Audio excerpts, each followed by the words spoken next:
You're listening to Muzilog Muzik Radio, home of indie artists. Keep it locked.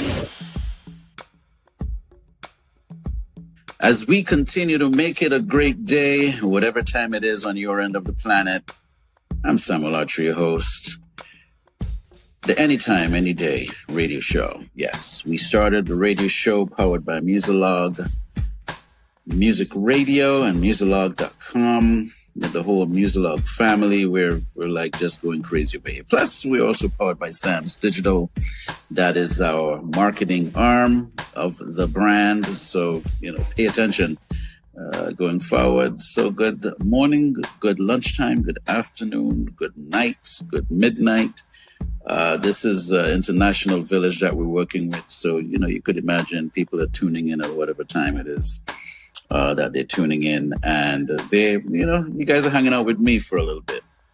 Some talking, a little bit of music, a little bit of current events, and basically news that would interest someone like me. So remember that Muzilog Muzik Radio is also considered the home of indie artists. So if you're an indie artist, be sure to send us some of your music. You could shoot it out to Muzilog Muzik, and music is spelled M-U-Z-I-K. Muzilog is spelled M-U-Z-I-L-O-G. I gotta say something about the name of Muzilog. It's an interesting tongue twister. Apparently, people are getting a little. They kind of finding it hard to say the word Muzilog. I hear some people say music log. I hear some people say they start saying it and then they're like, what is this again? Yeah. So what I could do is tell you about the word muse, like someone that inspires you. Well, I believe it's someone that inspires you. Muse, right? So it's spelled M-U-Z-E. So if you say, I have a muse, and you'd have creative people talking about it. Maybe they write fictional books, or maybe they write songs, or, whatever the inspiration is. You have a muse, right? So take that muse and put either an I or an E there. It's a Muzilog, all right? So Muzilog, which really means music log, so they're saying what it is, but that's without the style. You got to say it with some style. Muzilog. It's like the difference between saying Target and Target. When you say I'm going to Target, it's I shouldn't even use Target as an example. They're on boycott right now. So I'm going to naughty myself, naughty host, because that's a bad example. Shout out to the family. I'm part of the boycott as well. Proud member of the boycott. Until folks start putting some respect on our names out here, right? You got to put some respect on it. But anyway, back to what we're talking about. Muzilog initially was a class project for me. I always like telling the story, and I may always tell the story going forward as time goes. But Muzilog was a class project. That was a student at Full Sail University doing the music business program many moons ago. I'm not going to tell you how old I am. Let me get a sip of coffee here. And I had an introduction to marketing class, and the instructor at the time was a gentleman, or is a gentleman, because he's still alive, a gentleman by the name of Israel Vascatelli. And we had to do a blog for one of our assignments, and I call it Muzilog. And if you, those of you who are research enthusiasts, right? Those who are enthusiastic about doing research, you can head over to Blogger, because Blogger was the platform at the time that we used. Blogger was separate. It was a thing by itself. I think YouTube was probably by itself too. YouTube wasn't really under Google as yet. And so I had your you had your sign-in credentials and things like that. At some point, YouTube was acquired by Google. You guys could do research on that. And Blogger was also another platform acquired by Google. So if you go into your Gmail account and you go to the top right where they have the hamburger, and I call the hamburger the 9 little squares. They have like nine little dots. If you click on that, you'll see some of the applications in there. So I think Blogger would be in there. All right. And then when you go in there, when you get into Blogger now, just put in Muzilog and see what happens. And chances are you'd actually see the original page. I never took that account down. So you'll probably see the original page that I had put together for Muzilog. And I shared the idea with Richard White, friend of mine. Shout out to him. How are you doing, Richard? And he did an example. He builds websites and so on. Well, that's one of the many amazing things that he does. And he did a sketch concept for me.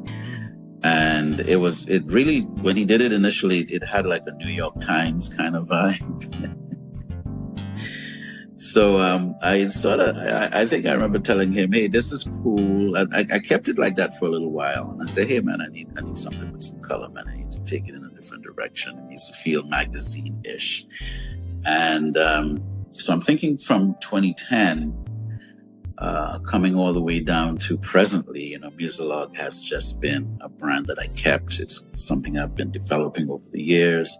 So we have the muzilog.com, which I tell people it's like a Rolling Stones type of a online magazine vibe. And then we also started Muzilog Woman a couple of years ago.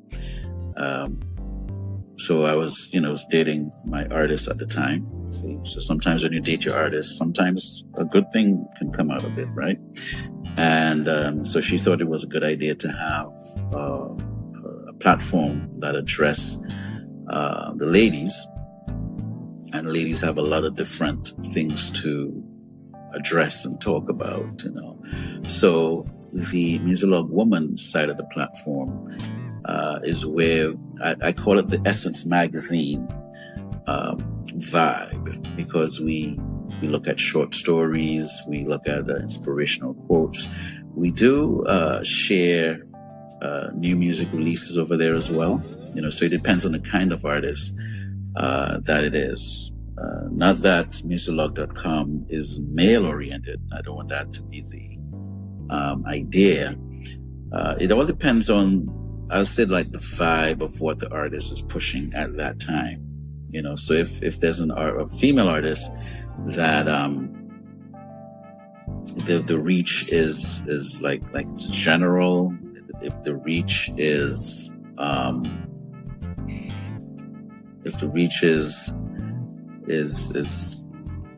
men are interested, ladies are interested, that would go to muzilog.com.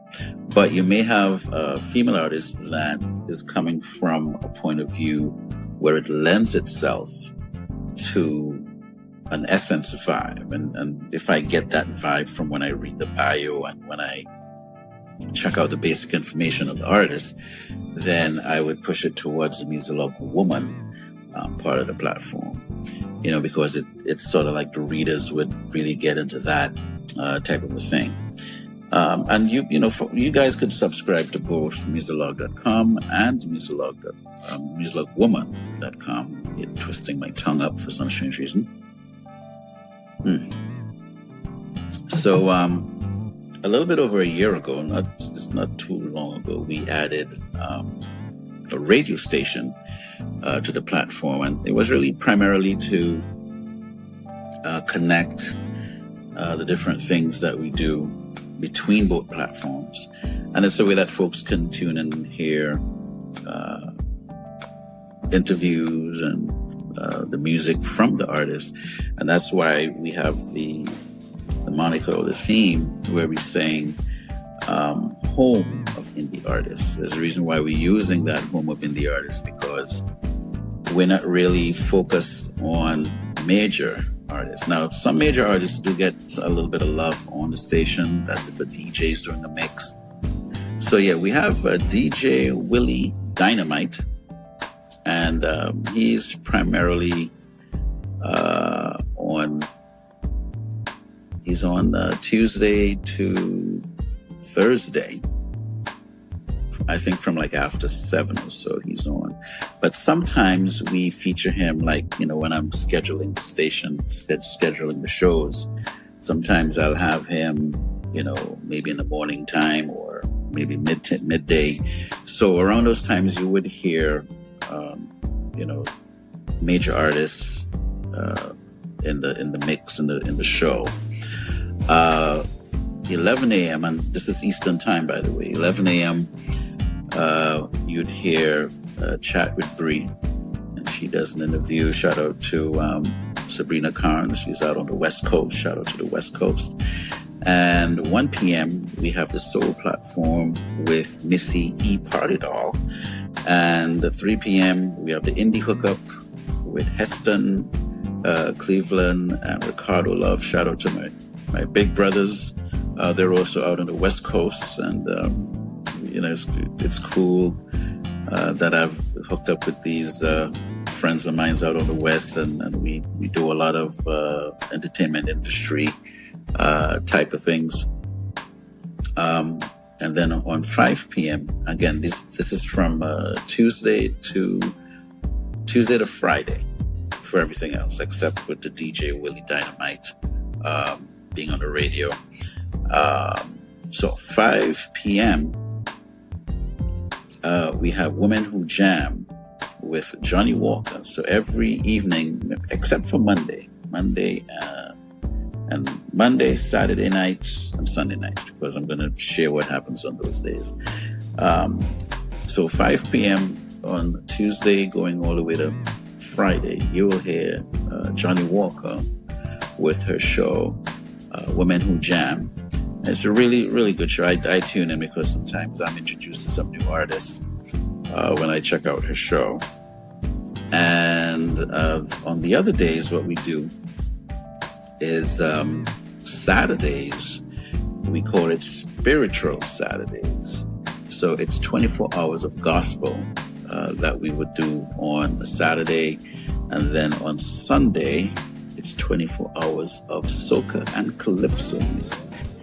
All right, so we do soca Sundays, and on Mondays, it's reggae Mondays. All right, so those 3 days is like we just feature gospel on a Saturday, gospel and praise and worship, CCM, things like that. On Sunday, it's soca from midnight, actually. So midnight Saturday night to midnight Monday night. Well, midnight Sunday night. I'm here twisting up my vibe here. You're hearing soca, and then we reggae the Monday down. So it's reggae Mondays. Could you imagine that? It's a beautiful thing when you think about it. According to some people, it's a beautiful thing. So while we're at it, I also want to put a little spotlight on my book. It's called Hybrid Executive. The new terminology and responsibilities of today's indie artists. If you are an up and coming indie artist, you want to grab this book. I speak about the concepts about the music business, and I also mix it in with some experiences. The ebook is available on Amazon. It's available on Barnes & Nobles and many other platforms where you can get the ebook. So please be sure to tune in and check it out if you want to. I think when you check depending on what platform you check in this radio show out on, I'll have a link. Everything I talk about, there's going to be a link that takes you there. All right. So check the notes below if it's YouTube or if it's the podcast section of what we're doing. And you would have the link, and that link would take you. It will take you to that place. Woo! Yeah. So I want to shout out my friends. There's a couple of friends I know from high school. People like Handel Beckles, people like Corrine Wright, people like Roxanne Phillips, people like Anne-Marie Sukia and Rose Pear, and I have another brethren, Desmond Wright. I wouldn't say what we call him. So a couple of these friends of mine, Ricardo Bruce, shout out to him. Kelton Thomas, if you guys are listening, want to just give you all some love this morning. Once in a while they will tune in and say, so Sam, I'm hearing the station, I'm hearing music, I'm hearing all the other things. What you're doing a show? Are you doing what are you doing? Like, we just listen to music? So this has been going on for a while. And even though I've added shows to the station, it looks like, so what's going on with you? Like, they're trying to suck me into this stuff. And to be fair, well, not to be fair, to be transparent, I don't know if I like my talking voice. I don't know if it's kind of like when I'm producing an artist in the studio and then they're telling me, I don't like my voice. I'm like, well, why are you here? Right. So that's different because they want to pursue a recording career. I don't know if I'm trying to pursue a radio station type thing where I'm sitting in the station and talking, stuff, right? Talking the breeze and all of that. So it's a little different sensation for me. But so I want to thank my friends from primary school and high school who antagonized me about the station. And you were like, so what are you doing? So they pushed me to do this radio thing. So I had to think about it too, because I am crazy busy. It's the funniest thing, right? The busy people have to find time to make things happen. So that's what's happening with me. I'm crazy busy, but I thought it was, sometimes when you care about someone and you tell them something, hey, I was thinking about this, or I think you should probably consider that, or what have you. So sometimes the person would think about it, and they may not do it right away, which is the situation here. I didn't do this right away. I didn't say, well, okay, I'm going to jump on a radio show, and I had to think about it and be like, okay, well, if I'm going to do it, it has to be something that's consistent. We can't just do something for 3 weeks and then it ain't working. And you gotta be prepared. You gotta be committed. You gotta be committed. You gotta be prepared. You gotta have somewhat of a formula or create a vibe as to how you're going to work going forward. And be you. Bring that personality through with it. So. You guys are going to have to tune in, though. That's the thing. That's the little caveat we're going to be working with here. So all of you who push me on this, you better tune in, okay? Because if you don't tune in, it's going to be heaven to pay. All right. So that's all I'm saying. So one of the other things I think about that I'm going to share with you guys this morning is being in a position, excuse me, is being a position in life where I was able to experience the transition from analog to digital. Think about it. If you're in your early to late 50s and probably even your mid 60s. I hope I didn't give my age away. But as a professor, I'm an instructor at a university now. I'm talking to students on a university level that they don't know what a phone booth is. They don't know what a dial-up phone is. They don't know what a telegram was. Vinyl, a record or vinyl. I think some of them call the record, they call it a big black CD. A compact disc. But yeah, this is a big black compact disc you have here. And it's interesting, and not to laugh at the young people. It's not about that. It's something where I have to cherish that. And those of us that see, that we experience those changes, that's something we have to cherish, guys. Could you imagine cherishing the fact that you were able to live through the analog time, cassette, vinyl, the 8-track tape, compact disc, phone booth, or the dial-up. You had the dial-up, you had the phone booth, you had the yellow pages that we used to the phones that looked like a big radio. Those big Motorola phones that people would. I remember when those came out. A good movie to look and see that would be New Jack City, right? I think that's when we were able to see those types of phones used in a couple of the movies back then. So yeah, imagine going to that. And while those phones were out, we had something called beepers. Now beepers, I remember the hospital would use beepers before it really became a thing that the public started using. So doctors had a beeper.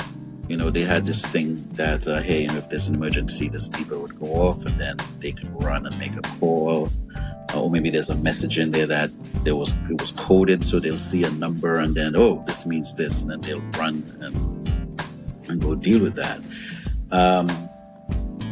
So beepers became something that the public started using. So I remember having a beeper. So if someone needed to get in touch with me, emergency-wise, they can beep me. Now, before that, another dynamic was when we didn't have the beepers, because people was like, well, how did people get in touch with you? So there was a time when you can call into your regular phone, because we didn't have cell phones, but you had a phone at your house. You could call in and see if there were messages, and these messages would be digital. So it's not where you go home and you play a tape with where someone leaves the messages. These were digital messages that were, so it would be recorded, and then you can check and see how many calls, not how many calls, but how many messages you had that came in. So just imagine that part of life, to now, we have smartphones with all these gadgets. You can work on a document. You can edit a short film. You can, check your emails. You can send an email. You can do voicemails. You write notes. It's crazy. You can just almost do anything right now with your mobile devices. So I cherish that, and if you guys want to share on that, make some points, jump in the chat and, make a couple of points, and let's start a little convo on that, because we're like we're like relics in a sense, like you lived through a certain period of time to see where, the technology is. And many of us, we're still learning about the technology. We're learning new things. We haven't stopped learning or using the technology. I remember when my parents stopped. They stopped at a certain point. They were like, look, I can't, I remember trying to get my mother on a computer. And I actually bought her a computer. And she was a secretary, in the 60s into the 70s, maybe even the 50s. She was what you would call an official secretary. And secretaries back in those days also knew a thing called shorthand. So you had to know shorthand. Sometimes you might go to a meeting and actually jot certain things down, and that's shorthand for what's happening in the meeting. And then you were a master on a typewriter. So she's from that time where the typewriter is, so she's going in like with a certain type of a strength in the fingers. So when I bought her the computer, and I bought her the computer it was in the 90s. It was in the 90s that I, was able to get her something. And, so the keys were soft. The keys are pretty much like the computer keys we have now, or the keys you have on your laptop, where it's more of a softer touch. She couldn't get the vibe with that at all. She was like, the keys are too soft. I need something, Oh man, I miss her. Shout out to Mom, resting in paradise. So yeah, she was one of those folks that's like, look, you guys, yes, you do this on your computer. And she was also a mover and a shaker, so what she would do is type out what she wanted me to work on. And obviously I would probably say to her once in a while, I'm like, Mom, why are you doing like the work twice? You could just put it into the computer. She preferred to type it in on a typewriter, give me the paper, and say, this is what I want you to work on. So now I'm retyping everything that she typed. And let's say she worked on a flyer. I would do the flyer and say, hey, I'll probably write that out because it's just, some information you wanted. But there were some things I had to actually retype the whole thing. If it's an article, if it's a couple of pages, let's say she was doing a presentation and then she needs to send it to people. And she would say, okay, Sammy, could you type this for me? And I was like, okay, Mom. Now, normally back then, when your parent, even up to even before she died, parents like that from that era, when they ask you to do something, you didn't really have a choice. Could you help me with this? You can't come back. I said, no, Mom, I don't want to help you with that. If you want to stay alive, don't respond like that. So you want to stay alive? Yeah. You want to, it's getting done. Okay. That's the era I'm from. Although my kids could say no, my kids, it's like, hey, quit when I say, Dad, I don't know. Let me think about it, Dad. So now I have to think about it generation.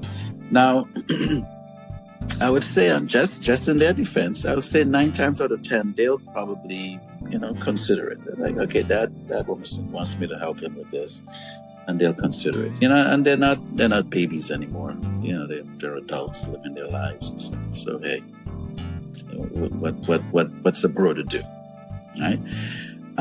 Yeah. And even something like the radio. Could you imagine the radio? I remember people would sit down around the radio and listen to a soap opera. The people at I think the show that I remember was a show called Peyton Place, and they would listen to the radio at a certain time of the day. To the point now, I think, not now, but after the radio experience, they would go on TV and look at, I think Dallas became that thing, Nuts Landing, Dynasty. So those were like the nighttime soaps, and these would be conversation pieces, by the way. There was another one that I remember. There was a few there was one called the Barringers. That was like a nighttime thing. And there's an area down in Georgia. I'm trying to remember the name of that one. But anyway, there was a night soap was named after that one. And then you had the daytime soaps. You had General Hospital and Young and Restless, The Bold and Beautiful, and things like that. So just imagine being in my shoes or my focal point, and you're seeing radio. And when I tell you the radio, it wasn't like the little transistor thing in the corner. The radio looked like a friggin' oven. It was like one of them big jams that had tubes on the inside. If you happen to look in the back of the radio, you see all these little tubes and stuff. I'm talking from that era or that era coming up. So imagine, you're doing radio, or you're living around radio to the point radio was in the cars. Now, there were some people that had luxury. And guess what the luxury was? You guys might not really believe this, but it actually existed. The same way how you had cassette players in your car and CD players in your car, probably where you can control it from the front. There were record players in cars. Now, I don't know how that worked, but the record players would be in the trunk. So you would have the record player in the trunk, and you put the records in this thing, and you're playing records. It's actually record spinning on with the needle, and it was sort of like an automatic thing. Now, I don't know what happened if you had a pothole to deal with, or you had a bump. Maybe the roads are smooth. Who knows? It's a luxury thing. But other than that, you had to be listening to the radio. So majority of the folks during that time, we listened to the radio. And I'm going to do some research on that. But it would be really cool to hear what you guys think about, living in a time where radio was the thing, coming all the way up to now. You can, listen to radio online, and even Muzilog Muzik Radio it's an online radio station. It's not a situation where we have a terrestrial thing. It's pretty much online. So it's a digital situation that's happening here. I'd like to get your viewpoint on it. You can put some pointers in there, and we could to dialogue. So while we're at it, I want to talk about a special that we have going on at Muzilog right now. We have like a business card special happening. If you have a business, it's great for musicians, authors, people in real estate, people that offer, maybe you're a notary public, sorry. Did I say notary republic? Twisting my words here. Notary and other things in that neighborhood. Maybe you're promoting a product. Maybe you have a water company. Maybe you have a beverage that you're promoting. We have a business card special that we have going on. It's $150 for the year, and we'll feature you on the website when we send out a newsletter. you'll get featured on there, and there's a bonus chance to be featured on an interview. I'll probably be able to pull you up in on the radio show and talk to you about your company, share your brand with the listening audience, and in so doing, it also help the station stay alive. So those of you who want to take advantage of that, feel free to reach out to yours truly, and we'll kind of make that work. Okay, we'll definitely make that work. So you are listening to the Anytime Anyday Radio Show. It's powered by Muzilog Muzik Radio and samsdigital.net. You guys can go over there and check out what we do on market. You're listening to Muzilog Muzik Radio, home of indie artists. Keep it locked. So the next thing I want to jump on, and this is how our show is going to run. It's just going to be really interesting topics that we address. Is I did a Google. Was it a Google or a search? Right? I don't know. I guess Google is suffering a little bit of genericide. I did a search. Let's say I did a search. And I wanted to know some of the top Caribbean dishes. Some of the top ones. Now, I don't think they're in a particular order because, what came up first wouldn't really be what I picked. And that's just me. But the first thing that came up was jerk chicken.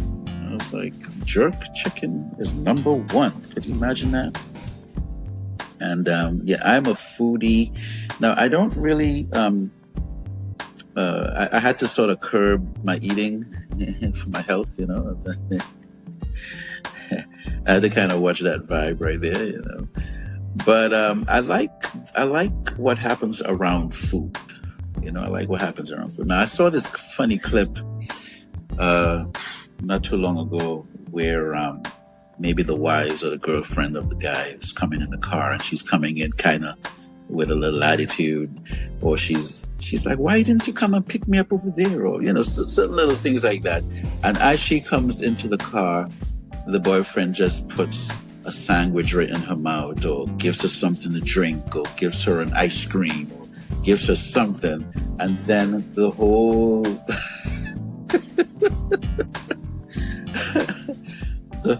her whole countenance changed, Can you imagine food doing that to you?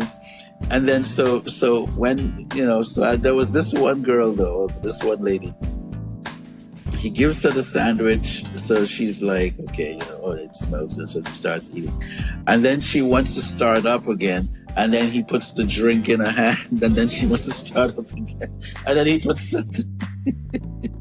I thought it was cute. So guys, food. If you're in trouble, let's say the lady is a little bit annoyed with you. Food would probably be that thing you'd want to get going. But anyway, jerk chicken was number one. And the AI decided to do a breakdown. It's like an AI response here.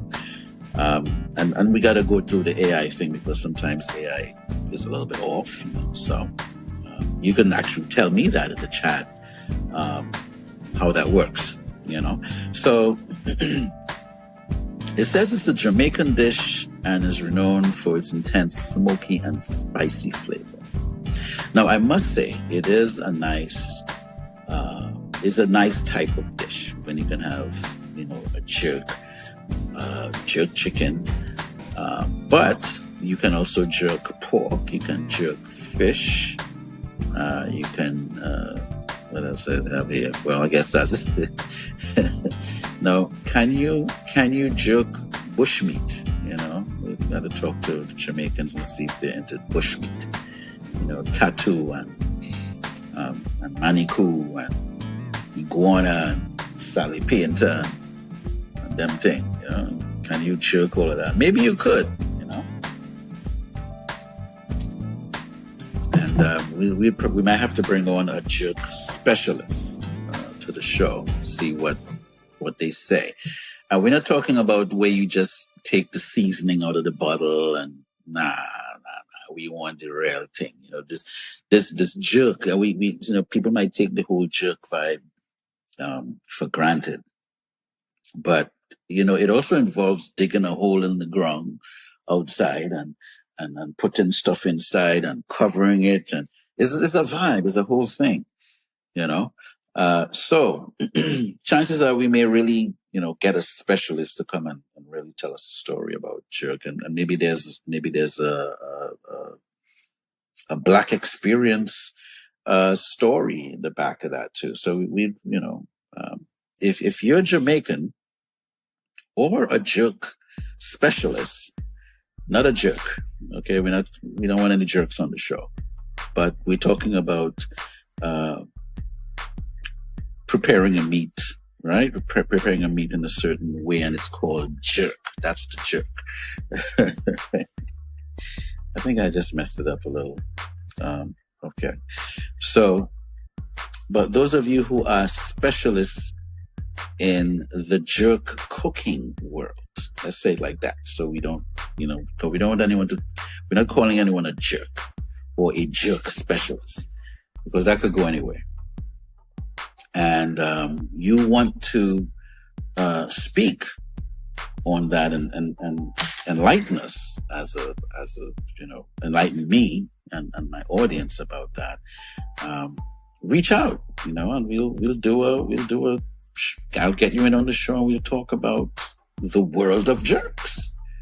Okay. The next thing that came up was callaloo. Now.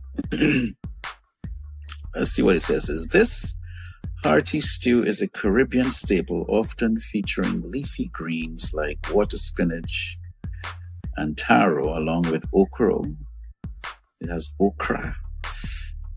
I say okra. All right. Now, I might have to talk about that. Shouldn't it be a oak, like OKRO? Excuse me. So that's something we'll need to visit up. Okay, coconut milk and peppers. It can also be made with seafood or meat, according to food blogs. Okay, so I guess the AI was trying to be whatever it was trying to be, intellectual. It's food blogs. Okay, I go for the food blogs. Well, they have a thing called crab and callaloo, and they have a thing where they may even put the fish in the callaloo, maybe it's red snapper or something. Now, where I grew up, which is Trinidad and Tobago, we didn't really, the thing, you may put they would put crab in a callaloo, especially in Tobago, crab and callaloo. That's what they call it. But if you had a different diet, like what I did, I've never eaten crab, by the way. I know. And I'm talking about crab and callaloo one thing. But I remember they would fry the fish, and red snapper was really the kind of fish. Red snapper and flying fish too. Flying fish was definitely part of the vibe. So they would fry that, but the way they would fry it in Tobago, they fry it really crispy. It's like a really nice crispy vibe to it. It wouldn't be steamed. It would definitely be fried. And then you had callaloo. And then you may have, I don't know, maybe we call it cuckoo. They make it from corn.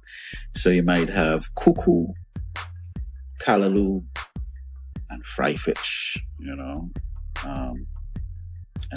things of that nature. So those are things that if you experience the callaloo, I want to hear from you. Jump in the chat or jump in the comments and share your short story on callaloo. Now, some of these dishes starts debates. Okay. Now, I don't know if I want to do a debate, but because I'm not in the spirit of, well, the one we do here is better than that one over there. And, we go into this whole thing, and I'm too old for that. So I understand, though, that Callaloo is different in some places. Okay, it's different. So to me, growing up in Trinidad and Tobago, that Callaloo is a vibe. All right, and it's good roughage. So it's definitely going to do what it has to do. Hallelujah. All right. Now we're back in Jamaica again with ackee and saltfish. It says it's a Jamaican breakfast dish, and ackee and saltfish combines the creamy texture of ackee, a fruit that resembles scrambled eggs when cooked, with the salty flavor of salted codfish. It's often served with fried dumplings or plantain. All right. Now, ackee is definitely, well, especially ackee and saltfish, that's definitely a Jamaican dish. I never really heard anyone speaking about ackee and saltfish like that. So, we got to give the Jamaicans, I would give them that, unless someone from somewhere else has a point to make on the ackee and saltfish conversation. If that's your thing, bring it on. Jump in the comments. Let me know what it is you want to talk about. We can probably get you on here. You never know. But yeah, the first time I had ackee and saltfish, I remember it was, we had a meeting. I used to go to this church in Brooklyn called Hanson Place, Seventh-day Adventist Church. And I'm from the Seventh-day Adventist lineage of those of us who went to church. Some of you were Catholic, who was Methodist, who was Pentecostal, all types of stuff. I come from the Seventh-day Adventist aspect, so trust me, it was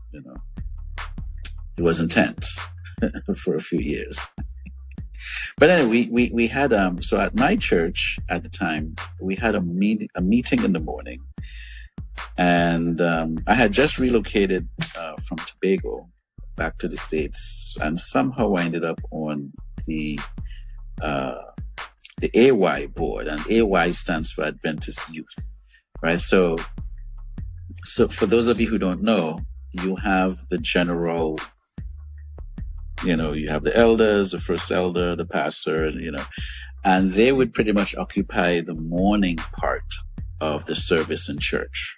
Right, they that's the main aspect. Everyone is wearing suits and ties and dressed, and it's like God is there in the morning. And then we had the afternoon programs, which was pretty much run by the youth. We call it Adventist Youth. So we said the AY program, and before that we were missionary volunteers. So we would abbreviate it as MV, So those of you who remember, we used to call this the afternoon time, and that would be close to sunset. It would probably be about maybe 4 or 5 o'clock in the afternoon. And then we'll have a program bringing in the whole sunset thing. And so we'll either say we're going to MV, which was missionary volunteers. Now, I don't know. Now, we would have to find out if it had another name before MV. All right. So if you're old enough to throw that in, let me know. I want to know what we called it before MV. And then we had the time we called it MV. And then it turned to AY, Adventist Youth. Right. So I was part of the Adventist Youth. I don't know, maybe it's a committee. Maybe we're part of that committee. And so we happened to, the leader at the time decided to do a breakfast, and she was from Jamaica. And so she did ackee and saltfish as part of the breakfast. And it was a beautiful thing. I actually thought it was eggs. It sort of had like an egg look. So I'm like, okay, saltfish, ackee and saltfish with a thing that looks like eggs. Okay. And then, and it, it was a good vibe. It was a pretty good vibe. You know, try it sometimes if you never tried it before. Ackee and saltfish. So what else we have on here? We have cuckoo, Barbados' national dish. Cuckoo is a cornmeal and okra mash, often served with flying fish. You see that? A local fish dish. It's a hearty and flavorful dish that showcases the island's culinary traditions. Now, I must say there's a big feud. Now, I don't know if the feud is still going on. But there was a big feud. There was a very, very big feud going on between Barbados and Tobago. And a lot of it has to do with the life cycle of the frying fish. The frying fish, the life cycle of it is between Barbados and Tobago waters. So if you have a map and you pull up the Caribbean, in the Caribbean islands, and then you can see where Barbados is, you'll see where Tobago is. And the life cycle is between those two islands. So apparently,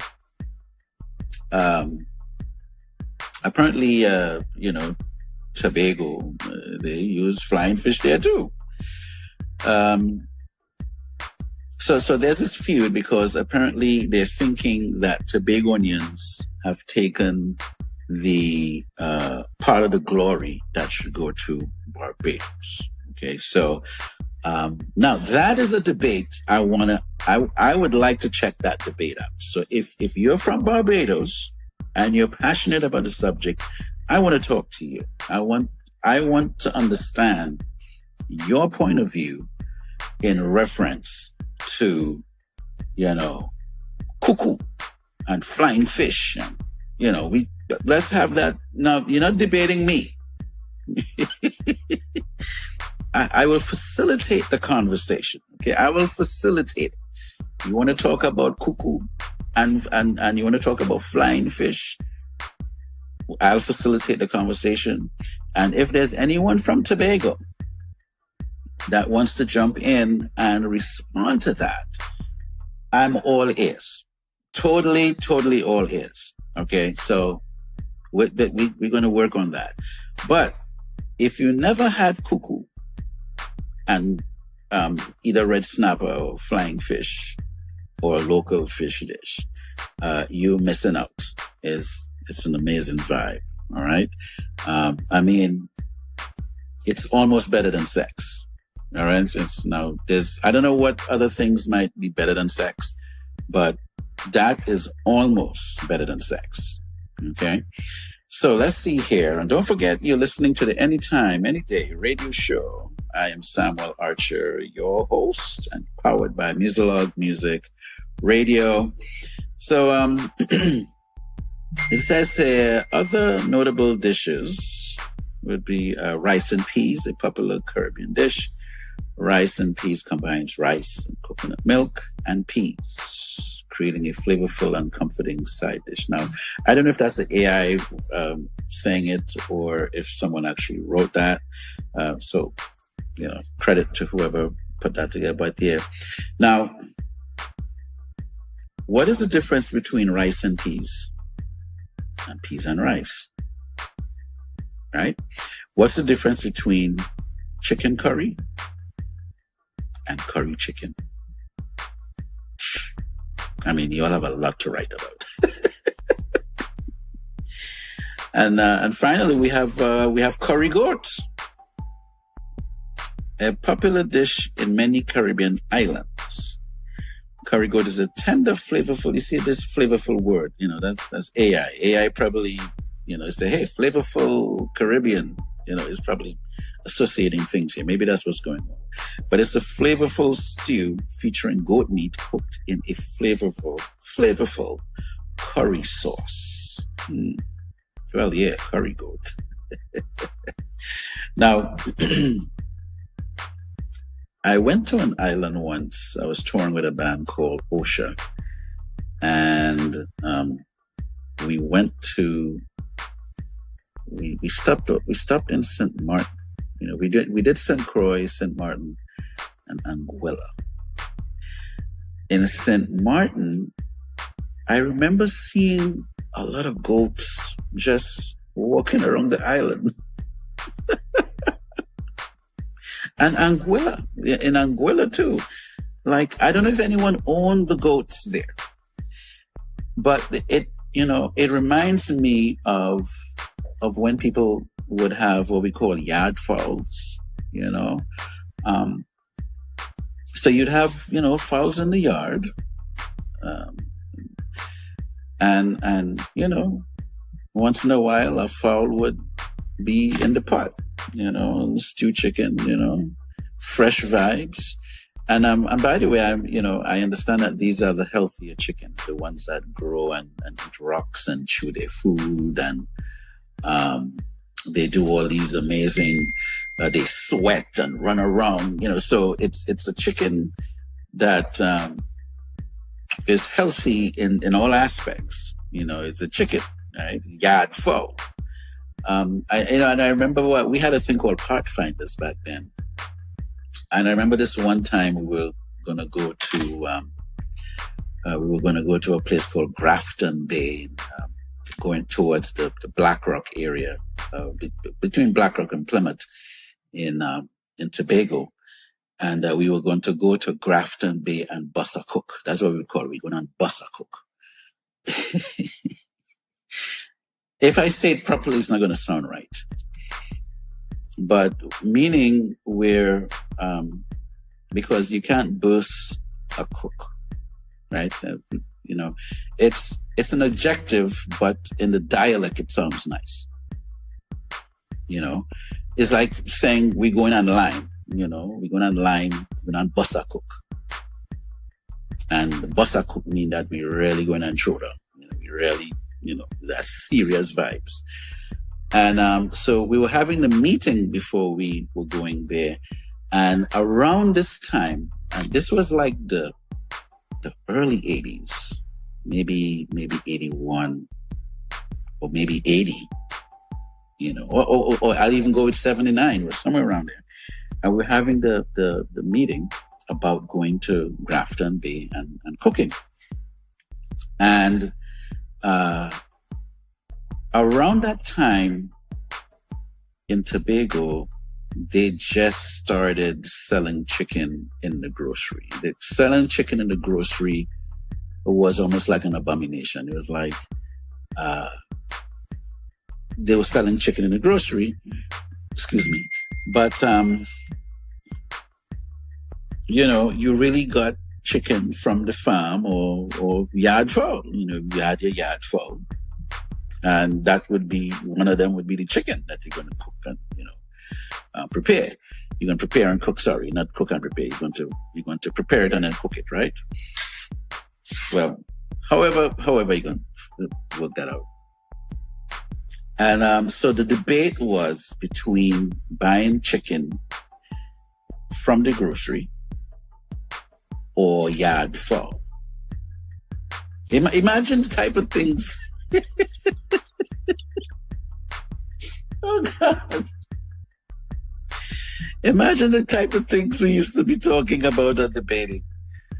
To make us a short story shorter, yard fowl won the bet. Okay? Yard fowl won the bet. So, yeah, shout out to the yard fowl people. Because when you eat a good yard fowl, Now, I think in today's world, you might need a little,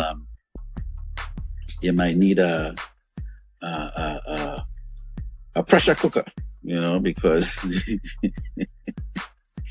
yard fowl kind of, his vibes, his real vibes. So, and I know for some of my listening audience, you'd hear me, switch into dialect and come back into, not perfect English, but maybe in a way that you can understand what I'm saying. That will be part of this show too. If I'm going to refer something from a Caribbean territory, yeah, I may slip into some dialect, which is broken English. So it's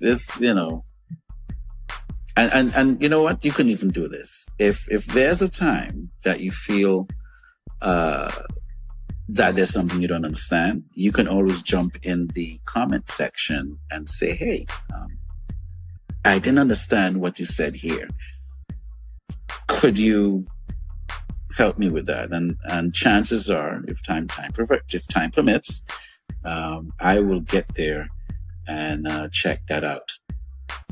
So, I think that's it for this here.